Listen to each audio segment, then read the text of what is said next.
பிரார்த்தித்து இந்த சபையிலே கூடியிருக்கின்ற பெரியோர்களே, குழந்தைகளே, உங்கள் அனைவருக்கும் எனது பணிவன்பான வணக்கம். ஆத்மீக சிந்தனையோடு உங்கள் வாழ்வு மலர்வது கண்டு நான் மகிழ்ச்சி அடைகிறேன். இமைப்பொழுதும் என் நெஞ்சில் நீங்காதான் தாழ்வாழ்க என்று திருவாசகத்திலே மாணிக்கவாசக பெருமான் பாடினார். கண்ணை மூடி முழிக்கின்ற நேரத்திலே கூட கடவுளே என்னை விட்டுட்டு போய்விடாதே என்று மாணிக்கவாசக சுவாமிகள் அற்புதமாக பாடினார். தவத்திரு யோ சுவாமிகளுடைய அருமையான நெச்சிந்தனை பாடல்களை இங்கே பாடினீர்கள். நல்லூரான் திருவடியை நான் நினைத்த மாத்திரத்தில் எல்லாம் மரப்பேனடிகளியே இரவு பகல் காணை நடி ஆன்மா அழியாதென்று அன்றெனக்கு சொன்ன மொழி நான் மறந்து போவேனோடி கிளியே நல்லூரான் தஞ்சமடி என்று பாடிய அந்த அற்புதமான நெச்சிந்தனை பாடலை உருக்கமாக பாடினீர்கள். தெய்வ நினைப்போடு தெய்வ சிந்தனையோடு வாழ்வது என்பது ஒரு பெரிய வாய்ப்பு. அந்த வாய்ப்பிலே நாங்கள் வாழ்நாள் முழுவதும் மகிழ்ச்சியாக வாழ்வதற்கு நல்ல சிந்தனைகளோடும் நல்ல காரியங்களை செய்வதற்கு என்றும் ஆவலாக இருக்க வேண்டும். இன்றைக்கு இந்த நிகழ்ச்சியிலே குறிப்பாக மதிப்புக்குரிய திரு சகோதரன் சந்திரன் அவர்கள் எங்கள் மண்ணிலே செய்யப்படுகின்ற பணிகளை பற்றி இந்த அவையிலே பகிர்ந்து கொள்ளுங்கள் என்று கூப்பிட்டார்கள். உண்மையிலே எங்கள் மண்ணிலே நடைபெறுகின்ற இந்த ஆத்மீக பணிகள் இறையருளாலும் ஈர நெஞ்சுடைய நல்ல மனிதர்களுடைய தொடர்புகளினாலும் சிறப்பாக நடைபெற்றுக் கொண்டிருக்கிறது. சுமார் 30 ஆண்டுகளுக்கு மேலாக ஆத்மீகத்தோடு கூடிய இந்த திருவருள் பணிகள் மிகச் சிறப்பாக நடைபெற்றுக் கொண்டிருக்கிறது. சின்ன வயதிலேயே எனக்கு நல்ல வழிகாட்டியவர்களே ஒருவர் சிவத்தமிழ் செல்வி தங்கம்மா அப்பாக்குட்டி அம்மையார் அவர்கள். அந்த அம்மையார் அவர்கள் பெண்கள் மேடைக்கு வர பயப்படுகின்ற காலத்திலே மேடையிலே வந்து பேசியவர். ஒரு நல்ல ஆசிரியராக இருந்து தன்னுடைய வாழ்வை அர்ப்பணித்து அறப்பணிகள் செய்தவர். அவருடைய நிழலிலே 14 ஆண்டுகள் அவருடைய தலைமையிலே அவருக்கு கீழே பணி செய்கின்ற வாய்ப்பு எனக்கு கிடைத்தது. அவருடைய பாதி வயதை சேர்ந்த என்னை அழைத்து தன்னுடைய தேவஸ்தானத்தில் இணைத்து செயலாளராக்கி தினமும் தன்னை சந்திக்க வைத்து கோயில் கடமைகளை செய்ய வைத்து அந்த பிள்ளைகளை வளர்க்கின்ற பணிகளை செய்வித்தார்கள். 2008ஆம் ஆண்டு அம்மையார் அவர்கள் இறைவதம் அடைந்த போது அவருடைய விருப்பத்துக்கு அமைய அந்த ஆலயத்தினுடைய தலைமை பொறுப்பை, பிள்ளைகளை வளர்க்கின்ற தலைமை பொறுப்பை அங்கே நிர்வாகத்தில் இருந்தவர்கள் என்னிடத்திலே ஒப்படைத்தார்கள். உங்களுக்கு தெரியும், 37 ஆண்டுகள் தெல்லிப்பளையிலே துர்காபுரம் மகளிர் இல்லம் இயங்கிக் கொண்டிருக்கிறது. இங்கே இருக்கின்ற நீங்கள் பலர் வந்திருக்கிறீர்கள், பல உதவிகளை செய்திருக்கிறீர்கள். 2009ஆம் ஆண்டு நாட்டிலே ஏற்பட்ட மிகப்பெரிய யுத்த நிறைவோடு அகதி முகாம்களிலே அல்லல்பட்ட பெண் குழந்தைகளை மிக கஷ்டப்பட்டு எங்களுடைய இல்லத்திலே சேர்த்தோம். 52 பிள்ளைகளோடு அம்மையார் அவர்கள் ஒப்படைத்த இல்லம் இப்பொழுது 121 பிள்ளைகளோடு சிறப்பாக இயங்கிக் கொண்டிருக்கிறது. இந்த மகளிர் இல்லத்திலே தற்போது சமகாலத்திலே 14 பிள்ளைகள் பல்கலைக்கழகத்திலே படிக்கிறார்கள். அம்மையார் இருக்கின்ற போது 2 பிள்ளைகள் பல்கலைக்கழகத்துக்கு போனார்கள். அம்மா அவர்கள் பல்கலைக்கழகம் போன பிள்ளைகளை வாழ்த்தி போற்றி அவர்களுடைய பட்டமளிப்பு விழாவுக்கு போனார்கள். தொடர்ந்து பல மாணவர்கள் எங்களுடைய இல்லத்திலே இருந்து படித்து பட்டம் பெற்றார்கள். ராமநாதன் கல்லூரியிலே படிக்கிறார்கள். கோயிலில் இருந்து அவர்களுக்கு ஒரு வாகனம் சொந்தமாக இருக்கின்றது. அதிலே போய் ராமநாதன் கல்லூரியிலே படித்து வருகிறார். எந்த விதமான வகுப்புக்கு நாங்கள் வெளியே அனுப்புவதில்லை. அங்கேயே பிரத்யேக வகுப்புகள் எல்லாம் ஒழுங்குபடுத்தி இப்பொழுது கல்வியிலே அவர்கள் மிகச்சிறந்த பெறுபேறு பெற்று 14 மாணவர்கள் சமகாலத்திலே பெண் பிள்ளைகள் பேராதனை பல்கலைக்கழகம், கொழும்பில் இருக்கின்ற இங்கிலாந்து பல்கலைக்கழகத்தினுடைய கிளியாக இருக்கின்ற வெஸ்ட்மினிஸ்டர் பல்கலைக்கழகம், சப்ரகமுவா பல்கலைக்கழகம், கிழக்கிலங்கை பல்கலைக்கழகம், யாழ்ப்பாண பல்கலைக்கழகம் என்று 14 மாணவிகள் படிக்கிறார்கள். இந்த ஆண்டு நடைபெறப் போகின்ற பட்டமளிப்பு விழாவிலே 3 மாணவிகள் பட்டம் பெறுகிறார்கள். இலங்கை முழுவதிலும் சிறந்த பெறுபேறு பெற்று வணிக முகாமைத்துவத்திலே 3 பாடங்களிலும் சித்தி பெற்ற ஒரு மாணவி இப்பொழுது பேராதனை பல்கலைக்கழகத்திலே முகாமைத்துவத்துறை படிப்பதோடு சமகாலத்திலே கணக்கியல் துறையிலே சார்ட்டர்ட் அக்கவுண்டன்சி செய்து கொண்டிருக்கிறார்கள். ஒரு மாணவி எல்லா பாடங்களிலும் சிறந்த பெறுபேறு பெற்று லண்டன் பல்கலைக்கழகத்தினுடைய கிளை பல்கலைக்கழகம் கொழும்பிலே ஒரு புலமைப்பரிசு பரீட்சையை வைத்த போது அவர்கள் பொறியியல் துறைக்கு ஈடுபட்டு இப்பொழுது இறுதி ஆண்டு மாணவியாக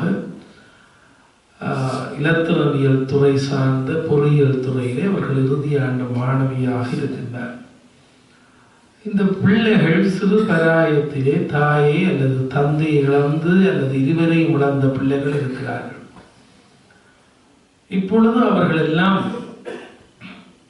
பட்டம் பெற்ற மாணவிகள், மேற்படிப்பை தொடர்ந்து கொண்டிருக்கிற மாணவிகள், திருமண பருவத்தில் இருந்த பிள்ளைகளுக்கு கஷ்டப்பட்டு அவர்களுக்கு திருமணங்கள் செய்து வைத்த போது அந்த பிள்ளைகள் தங்களுக்கொன்று இருப்பிடம் வீடு நிரந்தரமாக இல்லை என்கின்ற கவலையோடு போனார்கள். அப்பொழுது அவர்கள் புறப்படுகின்ற போது சொன்னார்கள், ஐயா, இந்த மணமகன் வீட்டுக்கு போகிறோம், ஏதாவது ஒரு நேரம் பிரச்சனை என்றால் தாய் வீடு என்று நாங்கள் ஓடி வருவதற்கு கோயில் தான் எங்களுக்கு தஞ்சம் என்று. அப்பொழுது கவலையாக இருந்தது. கொழும்பிலே ஒரு அன்பர் தன்னுடைய 38 பரப்பு நிலத்தை தற்செயலாக சுவாமிகளுடைய குருபூசை ஆயிலியம் பம்பலப்பட்டி சரஸ்வதி மண்டபத்திலே உரையாற்றுவதற்கு அழைத்தார்கள். ஈஸ்வரபாதம் என்று ஒருவர் இலங்கை மத்திய வங்கியிலே பணியாற்றியவர். அந்த பேச்சு முடிந்தோடனே சொன்னார், எனக்கும் என்னுடைய சகோதரிமாருக்கும் தெல்லிப்படையிலே ஒரு நிலம் இருக்கின்றது, அதை கோயிலுக்கு உங்களுக்கு எழுதி விடுகிறேன், நீங்கள் விருப்பமான பிள்ளைகளுக்கு கொடுங்கள். அந்த காணிதான் இப்பொழுது நாங்கள் துர்காதேவி வீட்டு திட்டம் என்ற ஒரு வீட்டு திட்டத்தை உருவாக்கி எங்களுடைய இல்லத்திலேயே இருந்து திருமணம் செய்கின்ற பிள்ளைகளுக்கு ஒவ்வொரு வீடாக அவர்களுக்கு அன்பளிப்பாக கொடுத்து இப்பொழுது அவர்கள் 8 வீடுகள் கட்டப்பட்டு விட்டது. நான் மலேசியாவுக்கு சொற்பொழிவாற்ற போன போது ஒரே குடும்பத்தவர்கள் தாய் தந்தை சகோதரியினுடைய பெயரில் 3 வீடு கட்டி தந்தார்கள். இங்கிலாந்திலே உரையாற்ற போன போது 2 பேர் வீடு கட்டி தந்தார்கள். ஆஸ்திரேலியாவிலே ஒரு அன்பர் வீடு கட்டி தந்தார். இப்படியே தொடர்ந்து இப்பொழுது 8 வீடுகள் கட்டப்பட்டிருக்கிறது. இப்போ அங்கே எங்களுடைய பிள்ளைகள் திருமண பருவத்திலே 20 பிள்ளைகள் இருக்கிறார்கள். அவர்களுடைய எதிர்கால வாழ்வுக்காக கடவுளை பிரார்த்தித்துக் கொண்டிருக்கிறோம். துர்காபுரம் மகளிர் இல்லத்தை பொறுத்தவரை 2 இல்லமாக இப்பொழுது சிறுவர்களுக்கான ஒரு இல்லம் கட்டியிருக்கின்றோம், இடநெருக்கடியை தீர்ப்பதற்காக. அந்த இல்லம் கட்டுவதற்கு பலர் உதவி செய்தார்கள். ஆஸ்திரேலியாவில் இருக்கின்ற அபேகரம் அமைப்பு ஆண்டுதோறும் எங்களுடைய மகளிர் இல்ல பிள்ளைகளுக்காக ஒரு சிறப்பு நிகழ்ச்சியை நடாத்துவார்கள். கடந்த 11 ஆண்டுகளாக நான் ஒவ்வொரு ஆண்டும் ஆஸ்திரேலியாவுக்கு போய் அந்த நிகழ்ச்சியிலே பங்கு பெற்றேன். அவர்களுடைய உதவியும் கனடாவில் இருக்கின்ற இணுவில் திருவூர் ஒன்றியம் 16 லட்சம் தந்தார்கள். செல்வி சின்னையா என்று ஒரு பெண்மணி ஆஸ்திரேலியாவிலே தன்னுடைய இறுதி காலத்திலே சீனியர் ஹோமிலே இருந்தவர் என்னை அழைத்து தன்னுடைய வங்கியில இருந்த அவ்வளவு பணத்தையும் சுமார் 36 லட்சத்தை தந்தார்கள். அவற்றை சேர்த்து ஒரு விடுதிச்சாலை அமைத்து இப்பொழுது பிள்ளைகள் தாராளமாக ஆரம்ப பிரிவு பிள்ளைகளுக்கு ஒரு இல்லம், மேற்பிரிவு பிள்ளைகளுக்கு ஒரு இல்லம் என்று 2 இல்லம் சிறப்பாக இயங்குகிறது. எங்களுடைய இல்லத்து பிள்ளைகள் மகிழ்ச்சியாக வாழ்வதற்கு கனடாவிலும் சரி, லண்டனிலும் சரி, ஆஸ்திரேலியாவிலும் சரி பலர் பல்வேறு விதமாக உதவி கொண்டிருக்கிறார். 17 ஆண்டுகளுக்கு முதல் குறிப்பாக இந்த சிவபூமி என்கின்ற ஒரு அறக்கட்டளையை எனக்கு கிடைக்கின்ற அன்பளிப்புகளை கொண்டு அந்த அறக்கட்டளையை சிவத்தமிழ் செல்வியினுடைய ஆசீர்வாதத்தோடு உருவாக்கினோம். காரணம் என்னவென்றால் 1999ஆம் ஆண்டு உலக சைவ மகாநாடு இங்கிலாந்திலே நடைபெற்ற போது என்னை அழைத்தார்கள். அங்கே உரையாற்றிய போது பல கோயில்கள் அழைத்து சில அன்பளிப்புகளை தந்தார்கள். அந்த அன்பளிப்புகளை கொண்டு போய் யாழ்ப்பாணம் போதனா வைத்தியசாலையிலே பிற அவசர தேவைகளுக்குரிய வைத்திய உதவிகளை அந்த பணத்திலே செய்தோம். அடுத்த கட்டமாக 2000ஆம் ஆண்டு யாழ்ப்பாண போதனா வைத்தியசாலையிலே ஒரு கண் சத்திர சிகிச்சை கூடத்தை கட்டித்தர வேண்டும் என்று கண் வைத்திய நிபுணர் டாக்டர் கோதாசன் அவர்கள் ஒரு வேண்டுதல் விடுத்தார்கள். ஏனென்றால் முன்பு பெரிய ஆஸ்பத்திரியிலே உங்களுக்கு தெரியும் ஒரே ஒரு தியேட்டர் தான் இருந்தது, ஆபரேஷன் தியேட்டர். அந்த தியேட்டரில் வாரத்திலே ஒரே ஒரு நாள் தான் கண் வைத்திய நிபுணர்களுக்கு இடம் ஒதுக்குவார்கள்.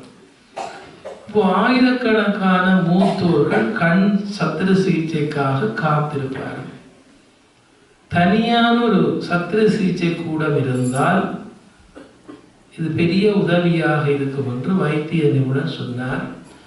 2வது தடவை லண்டன்ல இருக்கின்ற சிவயோகம் அறக்கட்டளையினுடைய ஷூட்டிங் முத்துமாரி அம்மன் ஆலயத்திலே தொடர் விரிவுரைக்கு போன போது அவர்களிடம் ஒரு அன்பு வேண்டுதல் விடுத்தோம். நான் பேசுகிறேன், நீங்கள் முடிவிலே எனக்கு இந்த சத்திர சிகிச்சை கூடத்தை கட்டுவதற்கு உதவ வேண்டும். அவர்கள் அங்கே உரையாற்றியதற்கு பணம் தந்தார்கள். சுமார் 18 லட்சம் ரூபாய் செலவிலே நான் யாழ்ப்பாண போதனா வைத்தியசாலையிலே ஒரு கண் சத்திர சிகிச்சை கூடம் கட்டப்பட்டு சிவத்தமிழ் செல்வி அவர்கள் திறந்து வைத்தார்கள். அடுத்த ஆண்டு இங்கிலாந்துக்கு போகிற போது யாழ்ப்பாண போதனா வைத்தியசாலையிலே வைத்திய நிபுணர் பேரானந்தராஜா ஒரு வேண்டுதல் விடுத்தார். கிட்னி செயலிழந்து கஷ்டப்படுகின்றவர்களுக்கு யாழ்ப்பாணத்திலே டயாலிசிஸ் என்ற இயந்திரம் இல்லை. ஐசிஆர்சி கப்பல் மூலம் கொழும்பு கொண்டு போய் சிகிச்சை செய்வதற்கு இடையிலே பலர் இறந்து விடுகிறார்கள். இந்த இயந்திரத்தை நீங்கள் பெற்று தந்தால் அந்த சிகிச்சை இங்கே ஆரம்பிக்கலாம். அப்பொழுது 3வது தடவை இங்கிலாந்திலே உரையாற்ற கிடைத்த உதவிகளை கொண்டு ஸ்வீடன் நாட்டிலே இருந்து ஒரு டயாலிசிஸ் இயந்திரத்தை பெற்று யாழ்ப்பாணத்திலே இரத்த சுத்திகரிப்பு பிரிவை தோற்றுவிக்கின்ற போதுதான் சிவபூமி என்கின்ற ஒரு அறக்கட்டளையை இப்படி நிறுவினால் அதற்கூடாக நீங்கள் இந்த பணிகளை செய்யலாம் என்று ஒரு அறக்கட்டளையை பிறப்பிக்க சொன்னார்கள். சிவபூமி என்கின்ற சொல்லு நெஞ்சிலே இருந்து வந்தது. அதை நியமித்தோம். 9 பேர் கொண்டு அந்த அறக்கட்டளை உருவாக்கப்பட்டது. அடுத்த கட்டமாக நான் ஸ்கந்தவிரோதயா கல்லூரியிலே ஆசிரியராக, பின்பு பிரதி அதிபராக பணியாற்றியவன். 50 வயதிலே நான் அதிபர் பதவியில இருந்து என்னுடைய வாழ்வு அரச உத்தியோக பதவியில இருந்து முற்றாக இளைப்பாறை முழுநேர ஆத்மீக பணிக்கு வந்தேன். ஏனென்றால் சிவத்தமிழ் செல்வி காலமான பின்பு இந்த பொறுப்புகளை பார்ப்பதற்காக அரசாங்க உத்தியோகத்தை நான் கைவிட்டேன்.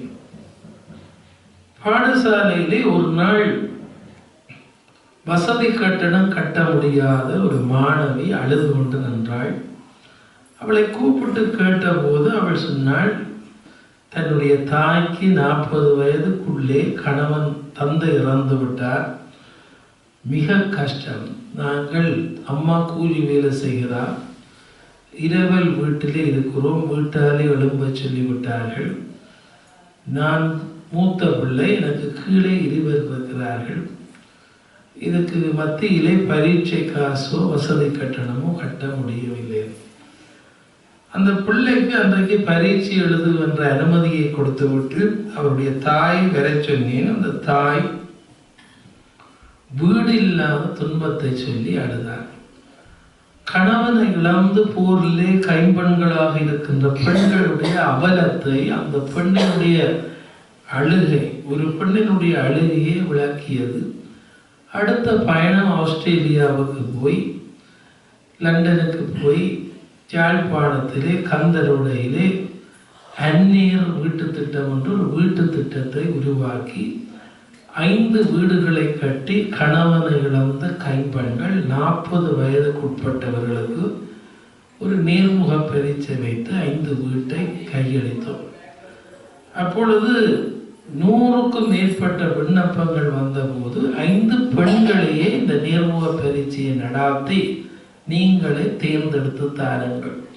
யாழ்ப்பாண போதனா வைத்தியசாலை மகப்பேற்று வைத்திய நிபுணர் திருமதி பவானி மற்றும் யாழ்ப்பாண பல்கலைக்கழக விரிவுரையாளர் 2, ஒரு வங்கி முகாமையாளர், பிரபல எழுத்தாளர் கோகிலா மகேந்திரன், இவர்களிடம் அந்த பொறுப்பை கொடுத்தோம். அவர்கள் 5 பேரை தேர்ந்தெடுத்து தந்தார்கள். எங்களுடைய பணிகள் கொஞ்சம் கொஞ்சமாக விரிவடைந்து அந்த 5 வீட்டிலும் அந்த கைம்பெண் நோன்பு நோற்ற பெண்கள் இன்றைக்கு மிகச்சிறந்த ஒரு குடும்பமாக அந்த பிள்ளைகள் வளர்ந்து, அந்த வீடுகளிலே 3 வீட்டிலே பட்டதாரிகள் உருவாகி எல்லா வசதிகளோடும் இப்பொழுது அவர்கள் இருக்கிறார்கள். அதனாலே தான் கடவுளுடைய கைங்கரியங்கள் நாங்கள் முயற்சி செய்தால், உண்மையாக முயற்சி செய்தால் அவை வெற்றியாகும் என்கின்ற ஒரு நம்பிக்கை பிறந்தது. இந்த 17 ஆண்டுகள் சிவபூமி அறக்கட்டளை இப்படி பணிகள் செய்து கோண்டாவிலே இந்த பிறப்பிலேயே மன வளர்ச்சி குறைந்த பிள்ளைகள் ஒவ்வொரு கிராமத்திலும் தேடுவாரற்று பாடசாலை இன்றி தெருக்களிலும் கோயில்களிலும் அனாதரவாக நிற்கின்ற காட்சியை கண்டு இந்த பிள்ளைகளுக்கும் ஒரு வாழ்வை உருவாக்க வேண்டும் என்று சிங்கப்பூர் செம்பக விநாயகர் ஆலயத்திலே உரையாற்ற போன போது அங்கே மனவளர்ச்சி குறைந்த ஒரு சிறுவன் இப்படி ஒரு கூட்டு பிரார்த்தனையிலே கலந்து கொண்டு பாய் விரித்து தொண்டு செய்து கொண்டிருந்தார். அவரை கூப்பிட்டு கேட்டேன், நீங்கள் பாடசாலைக்கு போவதார்? அவர் தான் ஒரு பாடசாலைக்கு போவதை சொன்னார். அவருடைய பெற்றாரை கூப்பிட்டு பேசினேன். சீன பெண்மணி நடத்துகின்ற சிங்கப்பூரில் இருக்கின்ற ஒரு சிறுவர் மனவிருத்தி பாடசாலையை போய் தரிசித்தேன். அந்த பெண்மணியை கேட்டேன், எங்கள் மண்ணிலேயும் ஒரு பாடசாலையை ஆரம்பிக்க வேண்டும், 10 நாட்கள் நான் இங்கே இருக்கிறேன், பகலிலே உங்களிடம் பயிற்சி பெறுவதற்கு எனக்கு வாய்ப்பு தாருங்கள். அது பெரிய ஒரு பாடசாலை, மருத்துவர் தொடக்கம் சாப்பாடு போக்குவரத்து எல்லாமே அவர்களுக்கு சொந்தமாக பஸ் வண்டி எல்லாம் இருந்தது. இன்று ஒரு நாள் இந்த பாடசாலை கனவு யாழ்ப்பாணத்திலே நினைவாக வேண்டும் என்று வேண்டினேன். சிங்கப்பூரில் கிடைத்த உதவியை வைத்துக் கொண்டு கோண்டாவிலே 4 பரப்பிலே ஒரு பாடசாலையை கட்டி மனவளர்ச்சி குறைந்த ஒரு பிள்ளையினுடைய தாய் டாக்டர் சண்முகராஜாவுடைய பாரியர் இந்தியாவிலே போய் பயிற்சி பெற்று வந்திருந்தார். அவரையே முதலாவது அதிபராக நியமித்து 11 பிள்ளைகளோடு தொடங்கிய பாடசாலை இந்த 17 ஆண்டுகளை சந்தித்து இப்பொழுது 300க்கு மேற்பட்ட மாணவர்களோடு அந்த பாடசாலை. இந்த பாடசாலையை கட்ட தொடங்குகிற போது பல பேர் கேட்டார்கள், புத்தியுள்ள பிள்ளைக்கே இப்போ பாடசாலை கட்டி பயனில்லை, இந்த பிள்ளைகளுக்கு ஏன் இவ்வளவு பெரிய பாடசாலை கட்டுகிறீர்கள் என்று. என்னுடைய சிந்தனை சிங்கப்பூர் நினைப்பு தான். என்று ஒரு நாள் விடியும் என்று தொடங்கிய அந்த பாடசாலை வளர்ச்சி பெற்றது. இப்படி பிள்ளைகளுக்கு ஒரு ஒலிம்பிக் போட்டி நடைபெறுவதை விமானத்திலே பயணம் செய்து அமெரிக்காவுக்கு போய்கொண்டிருக்கிற போது தற்செயலாக அமெரிக்கன் ஏர்லைன்ஸினுடைய பிளேனிலே அங்கே இருக்கின்ற அந்த திரையிலே இந்த பிள்ளைகளுடைய வீடியோ ஒன்று போய்கொண்டிருந்தது. அதை பார்த்த உடனே இப்படி ஒரு ஒலிம்பிக் இருப்பதை கேள்விப்பட்டு யாழ்ப்பாணத்துக்கு போன பின்பு இந்த ஒலிம்பிக் அமைப்பு எங்கே இருக்கின்றதை கண்டுபிடித்து கொழும்பிலே அதற்கு ஒரு கிளை நிறுவனம் தென்னிலங்கையை சார்ந்த ஒருவர் இருக்கிறார் என்பதை அறிந்து அவரோடு தொடர்பு கொண்டு அந்த தொடர்பினாலே எங்கள் பாடசாலை மாணவர்கள் இலங்கையிலே இந்த தென்கிழக்காசிய நாடுகளிலே நடைபெறுகின்ற விசேட தேவையுடையவர்களுக்கான ஒலிம்பிக் போட்டியிலே பங்கு பெற்றுகின்ற சந்தர்ப்பம் கிடைத்தது.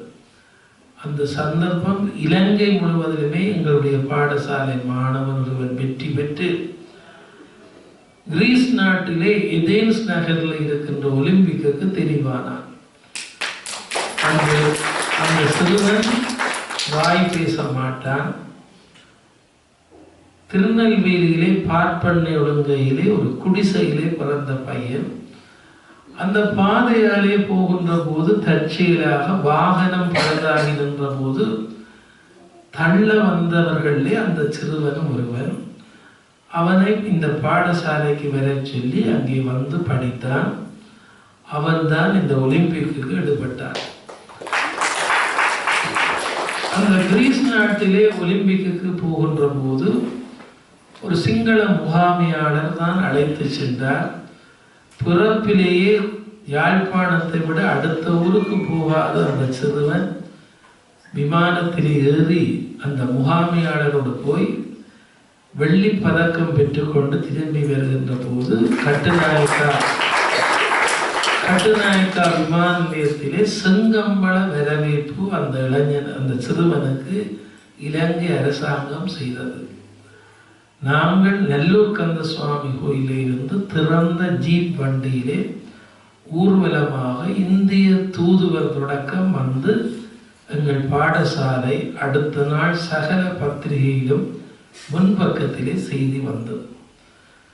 அதற்கு பின்பு மாணவர்களுடைய தொகை அதிகரித்தது. 4 வருஷத்தாலே ஆசிய பசிபிக் ஒலிம்பிக் போட்டிக்கு எங்களுடைய பிள்ளைகள் 3 தெரிவு செய்யப்பட்டார்கள். தென்னிலங்கை பாடசாலைகளை விட எங்கள் பிள்ளைகள் ஆற்றலை காட்டினார்கள். அவர்கள் 3 அனுப்புவதற்கு மறுத்தார்கள். நாங்கள் வாதம் செய்து 3 அனுப்பினோம். ஆஸ்திரேலியாவிலே நியூகாசில் மைதானத்திலே இந்த ஆசிய பசிபிக் ஒலிம்பிக் போட்டியிலே எங்கள் பிள்ளைகள் 2 ஒருவர் பதக்கம், ஒருவர் வெண்கல பதக்கம் பெற்றார்கள். அவர்களையும் இலங்கை முழுவதும் கொண்டாடி மகிழ்ந்தார்கள். உலக ரீதியாக அடுத்த ஒலிம்பிக் போட்டி அமெரிக்காவிலே கலிபோர்னியாவிலே லாஸ் ஏஞ்சல்ஸிலே இந்த உலக விசேட தேவையுடையவர்களுக்கான ஒலிம்பிக் போட்டியை ஏற்பாடு செய்தார்கள். எங்கள் பாடசாலையிலிருந்து 3 மாணவர்கள் அந்த போட்டிக்கு தென்கிழக்கு ஆசியாவிலேயே தெரிவு செய்யப்பட்டு சென்றார்கள். அப்படி போன மாணவர்களை அமெரிக்காவிலே விமானத்திலே இறங்கிய போது அமெரிக்க அரசாங்கம் இராணுவ மரியாதையோடு இராணுவ ஜீப் வண்டிகளிலே ஊர்வலமாக அழைத்து சென்ற போது வெள்ளை தோலோடு பிள்ளைகள் போகின்ற போது கருத்த தோலோடு யாழ்ப்பாணத்திலே இந்த பாடசாலையிலிருந்து 3 மாணவர்கள் கையசைத்து போகின்ற காட்சியை அமெரிக்க தொலைக்காட்சி ஒளிபரப்பு செய்தது. நாங்கள் அதை கண்டு மகிழ்ந்தோம். அதற்கு பின்பு ஒபாமா அவர்களுடைய பாரியார் தான் பிரதம விருந்தினராக வந்து எங்கள் மாணவர்கள் 2 பதக்கம் பெற்றார்கள். ஒபாமா அவருடைய பாரியாரிடத்திலே எங்கள் மாணவர்கள் பரிசு பெறுகிற காட்சியை கோண்டாவில் இருந்து நாங்கள் தொலைக்காட்சியிலே பார்த்து கொண்டிருந்தோம். அன்பர்களே, ஒரு மனவளர்ச்சி குறைந்த பிள்ளைகளுக்கு பாடசாலை உருவாக்கம் என்பது கடவுள் எங்களுக்கு தந்த ஒரு வாய்ப்பு. முடியாதது என்று இந்த உலகத்திலே ஒன்றுமே இல்லை. முயற்சி செய்யாமல் மனிதர்கள் எந்த வெற்றியையும் சந்திக்க முடியாது.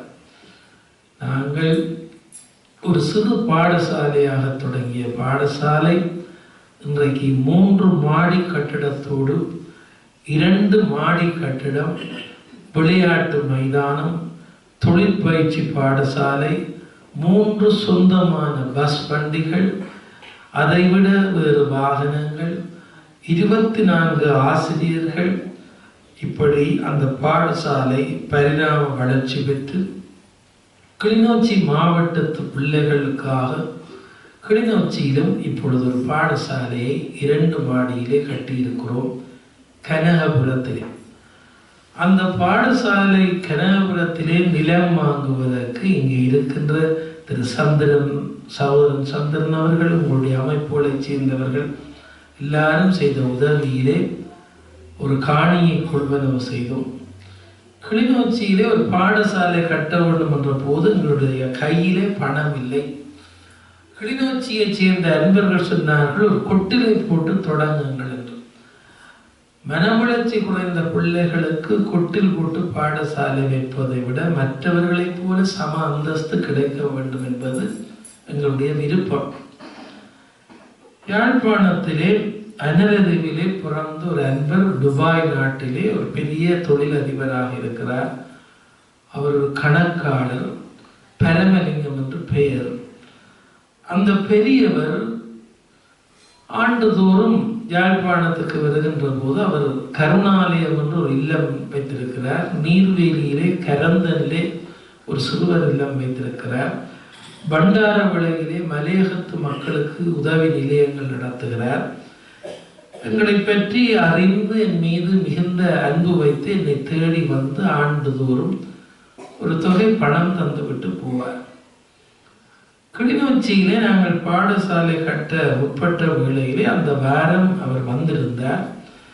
என்னை பார்க்க வேண்டும் என்று கேட்டால் நான் போன போது என்ன காரியம் அடுத்தது செய்ய போகிறீர்கள் என்று கேட்டார். நான் சொன்னேன், கிளிநொச்சியிலே ஒரு பாடசாலை கட்ட வேண்டும், இப்பொழுது பணம் இல்லை, வரைபடம் மட்டும் வரைந்து வைத்திருக்கிறோம் 2 மாடியிலே. ஏனென்றால் எங்களோட கற்பனை பெருசு. ஒரு சிறு மாடி கட்டிடத்தை கட்டுவதற்கு பதிலாக கட்டுகிற போதே 2 மாடி படம் கருதி வைத்திருந்தோம். அவர் வாங்கி அந்த படத்தை பார்த்து சிரித்து விட்டு, அவர் சுவாமி ராமதாசரை கும்பிடுறவர், உள்ளே போய் 50 லட்சத்துக்கு ஒரு காசோலை எழுதி கொண்டு வந்தார். நான் மிக மகிழ்ச்சி, கனவில கூட நினைக்கவில்லை. நீங்கள் வைத்திருங்கள், நான் நாளை மறுதினம் நல்ல நாள் பார்த்து வந்து வாங்குகிறேன். இல்லை இல்லை, இதை கொண்டு போங்க. நான் கொண்டு வந்தேன். மறுநாள் திருக்கோணேஸ்வரன் கோயில் கும்பாபிஷேகம். அங்கே உரையாற்றி அழைத்தார்கள். காலையிலே அந்த உரையாற்றுவதற்காக முதல் நாள் நானும் ரிஷி தொண்டுநாதன் அமெரிக்காவிலிருந்து சுவாமிகள் வந்திருந்தார்கள். இருவருமாக இரவோடு இரவாக நாங்கள் திருக்கோணமலைக்கு போய் 5 மணிக்கு அங்கே கும்பாபிஷேகத்துக்கு கோயிலில் போய் நிற்கிற போது இந்த பரமலிங்கம் 5 மணிக்கு தொலைபேசி எடுத்தார். இல்லை இல்லை, உங்களை அவசரமாக பார்க்க வேண்டும் என்று கேட்டார். நான் சொன்னேன், கோணேஸ்வரத்திலே நான் நிற்கிறேன், நாளை வந்து உங்களை சந்திக்கிறேன். என்னத்துக்கு எடுத்தார் என்று எனக்கு விளங்கவில்லை. ஒரு சைவரை கூட போட்டுட்டேன் என்று சொல்ல போகிறாரா, அல்லது 2 சைவரை புள்ளியாக எழுதிவிட்டேன் என்று சொல்ல போகிறாரா என்று எனக்கு குழப்பம். எதுக்கு கோணேஸ்வர பெருமானை நீதான் துணை என்று விட்டு மறுநாள் அவரை போய் சந்தித்தேன். அவர் கண்ணாலே கண்ணீர் விட்டார். என்னை பார்த்து சொன்னார், சுவாமி ராமதாசர் நீங்கள் வந்துட்டு போன பிறகு இரவோடு கனவிலே எனக்கு வந்தார். அவர் சொன்னார், நீ வந்தவரை இன்னும் நல்லா உபசரித்திருக்கலாம் என்று சொன்னார். அதனாலே நேற்று எழுதிய அந்த காசோலை திருப்பி தாருங்கள், இப்பொழுது ஒரு காசோலை எழுதி வைத்திருக்கிறேன் என்று ஒரு காசோலையை தந்தார். நம்ப மாட்டீர்கள், தெய்வங்களுக்கு முன்னால் சொல்லுகிறேன், 132 லட்சம் ஒரு மனிதன் காசோலை. எனக்கு 2-3 இரவு நித்திரை இல்லை. இது கனவா, இது நனவா? நாங்கள் வாழ்க்கையிலே இன்றைக்கு சிவபூமி என்பது இப்படியெல்லாம் வளர்ச்சி பெற்றிருப்பதற்கு கடவுள் சில மனிதர்களுக்குள்ளே போய் அவர்களை அனுப்பிய காரணம். 1% என்னுடைய பணம் இல்லை, 1% நான் என்னுடைய உழைப்பினாலே தேடியதில்லை.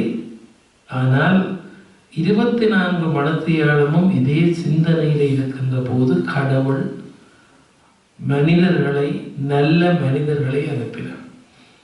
6 மாதத்திலே கிளிநொச்சியிலே 2 மாடி கட்டப்பட்டு திறப்பு விழாவுக்கு நீங்கள் தானே பணம் தந்தீர்கள், வாருங்கள் என்று கேட்டபோது நீங்களே திறந்து வையுங்கள், தர்மம் செய்யும்படிதான் சுவாமிகள் சொன்னார், என்னை போய் நேரே செய்யுமாறு அவர் சொல்லவில்லை என்று அந்த பெரிய மனிதன் சொன்னார். படத்திலே தான் அந்த பாடசாலையை பார்த்தார், நேரே வரவில்லை. இப்பொழுது அந்த பாடசாலை சிறப்பாக நடைபெறுகிறது. நோர்வேயில் இருக்கின்ற ஒரு கோயில் ஒரு பஸ் வண்டியை அந்த பாடசாலைக்கு வாங்கி தந்திருக்கிறார்கள். கிளிநொச்சியிலும் இப்பொழுது 49 பிள்ளைகள் படிக்கிறார்கள். ஒவ்வொரு நாளும் அவர்களுக்கு காலை சிற்றுண்டியும் மதிய உணவும் கிடைக்கிறது. ஆசிரியர்கள் நல்ல பணி செய்கிறார்கள்.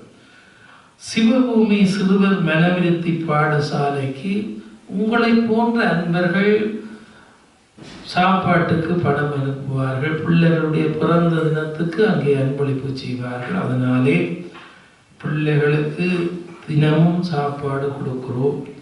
மாலையிலே அவருடைய வீடுகளிலே கொண்டு போய் விடுகிறோம். ஒரு குறையும் இல்லை. ஏதோ கடவுள் யாரையோ அனுப்பி கொண்டிருக்கிறார். இந்த குழந்தைகளுக்கான இந்த பணி நடைபெற்று கொண்டிருக்கிற போதுதான் சில அன்பர்கள் சில வயது போனவர்களுடைய கஷ்டத்தை கண்ணார காணுகிற நிலை வந்தது. குறிப்பாக குழந்தை இல்லாத கணவன் மனைவி யாழ்ப்பாணத்திலே முன்பெல்லாம் ஒன்றுபட்ட சகோதரங்கள் கூட்டு குடும்பமாக யாராவது குழந்தை இல்லாதவர்கள் எல்லாம் எல்லாரும் தங்களுடைய வீட்டிலே வச்சு பார்ப்பார். இன்றைக்கு பெற்ற தாய் தகப்பனை பார்ப்பதற்கு யாழ்ப்பாணத்திலே ஆட்கள் இல்லை. மிக படித்தவர்கள் பல பிள்ளைகள் பெற்றவர்கள் கூட யாழ்ப்பாண போதனா வைத்தியசாலையிலே தன்னந்தனியாக மூக்கிலே வாயிலே வயறுகள் வைத்தபடி தன் பெற்ற பிள்ளைகளை நினைத்தபடி படுத்திருப்பார்கள். நான் போதனா வைத்தியசாலைக்கு அடிக்கடி போவேன்.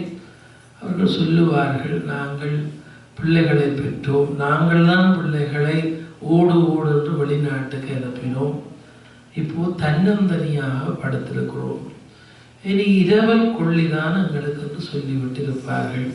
ஒரு சில நாட்களிலே அவர்களும் இறப்பதுண்டு. அந்த சூழ்நிலையிலே தான் மிகப்பெரிய தொழிலதிபராக இருந்த மில்கொய்ட் கனா ராஜா அவர்கள் நோய்வாய்ப்பட்டிருந்தார். அவருடைய மனைவி முதல் இறந்து விட்டார். 200-300 பேர் வேலை செய்த தொழிற்சாலை மூட வேண்டி வந்துவிட்டது. பொருளாதாரம் தடை. ஒரு நாள் காலையிலே அவரை பார்க்க போனேன். பாவம், 1/2 கிலோ சீனி கையில கட்டியபடி நடந்து மேலே ஒரு சால்வை போட்டுக்கொண்டு தட்டாதரி சந்தியாலே வந்து விட்டிருந்தார். இத்தனை பேர் தொழில் பார்த்து அந்த தொழிலதிபர் அழுதார். எல்லாமே போய்விட்டது.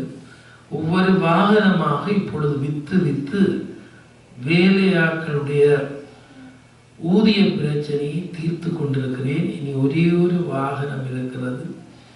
திருவாலவாய் வீடு, பெரிய மேல் வீடு, சீர்காழி கோவிந்தராஜன், கிருபானந்த வாரியார், தமிழாராய்ச்சி மாநாட்டுக்கு வந்தவர்கள் எல்லாம் தங்கின வீடு. இப்ப நான் தட்டம் தனியே இருக்கிறேன்.